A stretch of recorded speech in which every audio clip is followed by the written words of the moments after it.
Hello viewers and welcome to another session of Autodesk Civil 3D 2022. In this session we will learn about the changes that can be done to the assemblies and sub-assemblies in linear work. In order to do that, let's close this by default drawing number 1 and access the file saved in the last lecture, which was lecture number 80. So here we have a surface, an alignment, a corridor, assembly, and the surface profile. We will zoom in towards the assembly first. In this assembly, we have different sub-assemblies. So let's select the sub-assembly properties of right lane. Now we can do different type of changes in the parameter, like the width is 3.5. Let's change it to 3. The pavement depth can also be adjusted for the pavement 1 of 0.1. The pavement 2 can be set as 0. The base depth is currently 0.1 and the sub-base depth can also be changed to 0.1. In this way, we can do multiple changes to our sub-assembly after creation of complete corridor. Now we can select the corridor, go to Rebuild Corridor. Now we can go towards the object viewer to see the changes.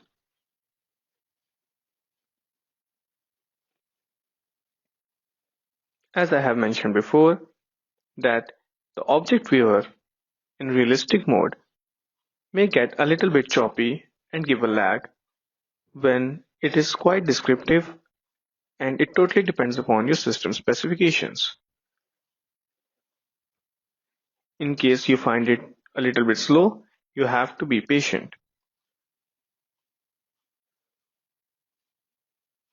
Now you can have a clear pictorial view of the changes we have done.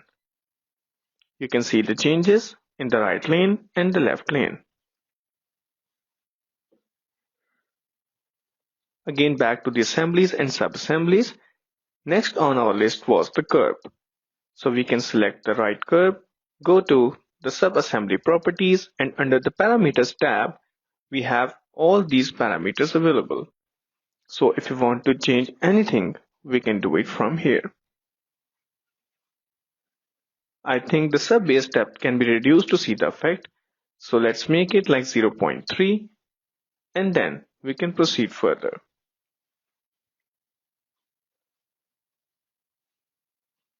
Let's hit apply and then press OK. We can see all the changes all together. So next on list was the slope. Let's go to the slope, sub-assembly properties, and under the parameters, we can do some changes, like we can change different parameters. For example, for slope width can be changed to 0.2. Then we have the bottom width. It can also be changed to 0.2. The back slope can also be adjusted to 1. The back slope width to 0.2. Then we can hit apply and then press OK. We have done all the changes on the right side. So let's select the corridor, rebuild the corridor, and then we can go to the object viewer to have a visual.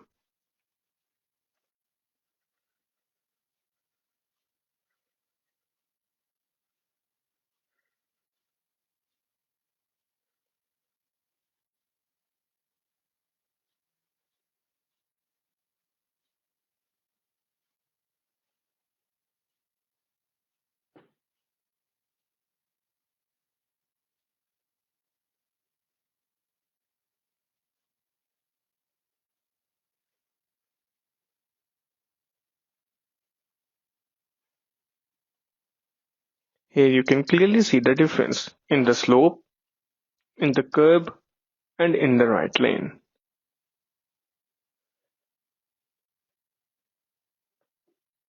Next, we can delete The left side, select the entire right side of the assembly, press on mirror and then simply click on the left side to get it done. Now all we need to do is just some renaming, like from right lane we have to change it to the left lane. Then we have the curb, so we can access the subassembly properties from there and change the name under information tab from right curb to left curb. Same goes for the sidewalk, we have to change it from right to left. And at last we can change the right slope to the left slope like this and press apply and OK button.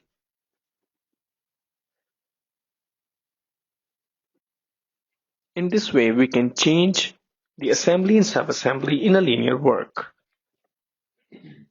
Now we can rebuild the corridor. It will take some time. Currently there are few warnings, but let's ignore them for now and go to object viewer and have a look.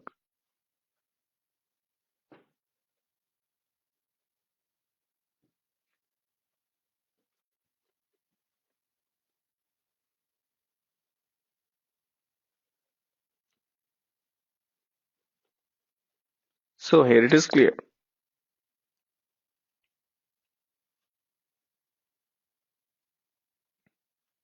There are some slope issues on the left side that can be adjusted. Make sure that you do not follow these same parameters on each and every case because every case has its own complications. Now we can create a new assembly. For instance, we can create assembly and name it as channel section. Assembly type could be other, style could be basic, and under the code set we can choose as all codes.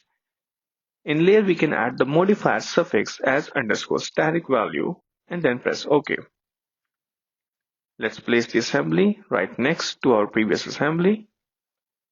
Now we can select the assembly, access the tool palette, and from here we can access different types of sub-assemblies like trenches, and in trenches we have these channels option. The depth can be adjusted. Currently it is 2, we can change it to 0.5. The bottom width is 2. We can change the bottom width as well. It is 0.3 now. Then we have the left and the right base width. So left back slope width can be adjusted to 0.2 and the right back slope width can also be adjusted to 0.2. Then we can click in the center.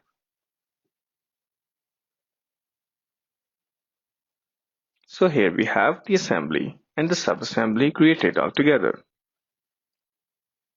To access the properties, we can simply select it, move it like this from one place to another, whatever we feel convenient and meets the project requirement.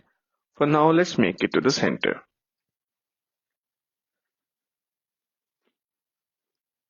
We can also access the properties from sub-assembly properties of it.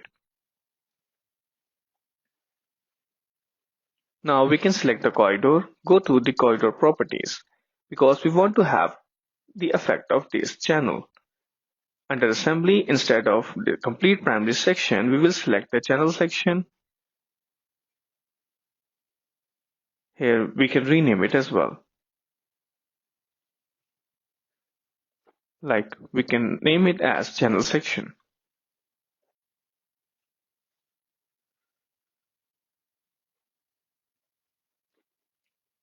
Let's apply, rebuild the corridor and press OK.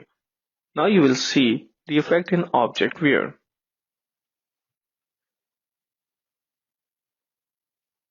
Here you can see a channel assembly has been formed.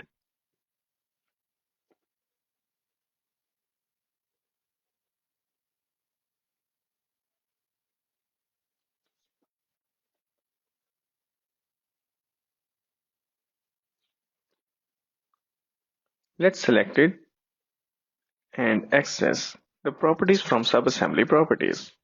Under parameters, we have all these values.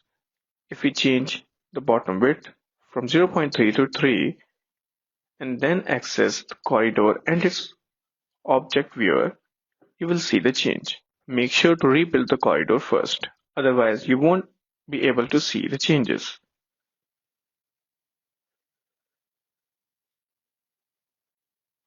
Now you can see the effect.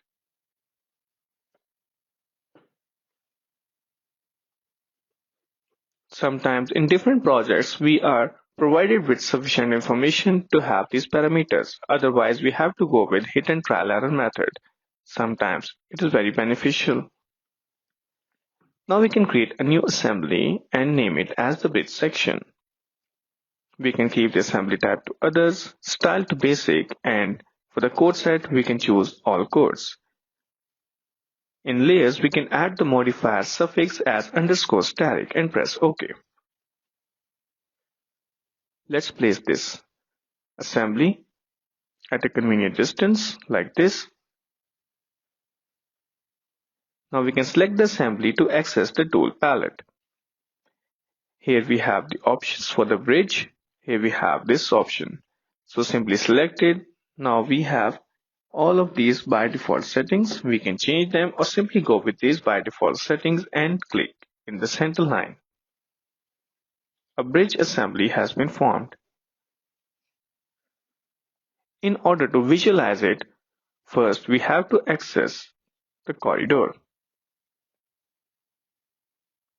Here we have the corridor properties. In assembly, we can change to channel section or the bridge section, or we can even add a region. So here we will add a region of bridge section and press OK.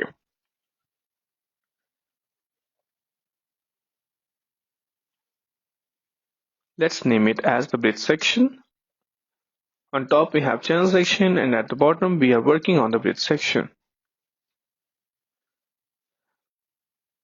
Now we can create from 0 to 900 as the channel and from 900 till the end as the bridge section. Let's rebuild the corridor and see both of these sections in one alignment or one corridor.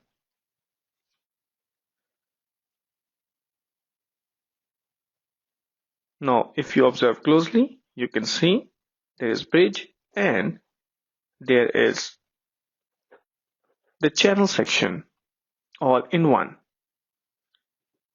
So this is the bridge and previously you have seen the channel section.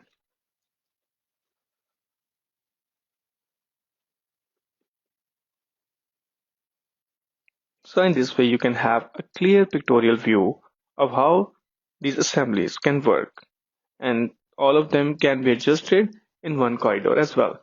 All you need to do is have the correct information about the station ranges.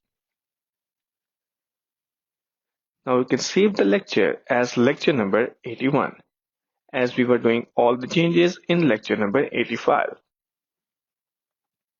Once the file is saved, we can simply close it.